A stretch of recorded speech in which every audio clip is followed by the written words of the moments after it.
Welcome back to DC Today. William Drummond is a journalism professor at the University of California, Berkeley. His award-winning career includes working as a bureau chief for the Los Angeles Times and a stint at the White House. But today, he comes to us as an author.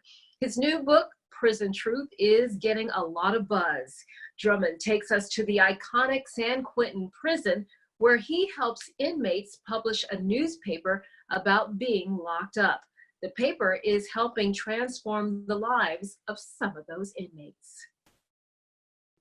Welcome to the show, Bill. Thank you very much for having me. You know, Bill, we've known each other for quite a few years, and I never knew that you were former President Jimmy Carter's associate press secretary. So if Jimmy Carter was the president today, how do you think he would be handling the Black Lives Matter movement? Jimmy Carter was not only a very intelligent man, he was a very, very empathetic individual. He would listen. He would listen, and he would listen patiently. Now, people from the South, white people from the South who have day-to-day relationships with Black people are a whole different kind of person when they get on the good side. There are some, that are hopeless and they're, still fighting the Civil War. But the people that have come forward and acknowledge their own past and their own shortcomings, they are the finest. They are the best. I worked for them in 1976 and 77 for 1 year. That was enough. And of course, that White House at that time was full of these Georgia boys. And I worked with Rex Granum, with Jody, and with Hamilton and the rest of them.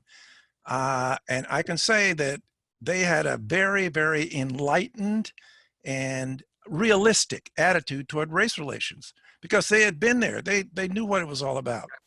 And their day-to-day exposure and the day-to-day life living in close proximity with Black people, I think that gave them a much, much better understanding than, a lot of the people in the North from privileged backgrounds who don't, they have one or two Black friends and that's that. Do you think part of the problem on both sides, there's not enough listening? Oh, of course. They're, they don't have a shared language, almost literally. They don't share the same vocabulary. When people say things like defund the police, a lot of white people think that, well, that means anarchy. People are going to come in and destroy my property. But when Black people say defund the police, what they mean is that they don't want to have to worry about their son coming back home. When you go out with your friends and you come back home dead. No. That's because there's no shared experience. And this opens up a whole other thing. Back when I was young, we had the draft. I still have my draft card. And we had public schools that were really public schools. And you went to school with people, that were from all sorts of different social and economic classes. And that was what made us a country. People went in the Army and they made $80 a month and they were in a barracks with Black people from Detroit or from, cotton farmers from Texas. And they had to fight together. They shared foxholes. This made us a country. Well, we got rid of all that. Now people don't have a shared experience. All of the stuff about integrating the schools turned into resegregated schools. So we don't have anything that we share. We're not a country. That's a very good point. Were there conversations back then, and I would say the late 70s and early 80s during the Carter years, about race, police brutality, and prison reform? The biggest issue at that time, now this is the 70s. We're talking about the 70s. The main kind of racial issue that got most of the attention in the White House when I was there. And now this is a voice from the past. Do you remember the Bakke case? No.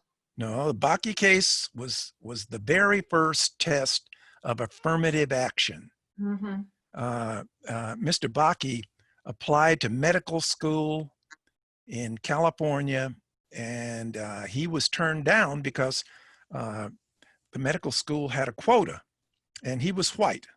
Mm-hmm. And they had a quota because they wanted to increase the diversity. He sued, and that went all the way up to the Supreme Court. Well, at that time, that case was all over the place, and even inside the White House, you had Black people on one side of it, and Latinos on the other side, and white Mm-hmm. people on the other side. And the whole question then was, how far do you go in order to level the playing field? We are going to speak to you about what you're really here for, and that's your amazing book that is getting rave reviews called Prison Truth. And you're going to take us behind the walls of the infamous San Quentin prison. Stay with us, everyone. More with Bill when we come back.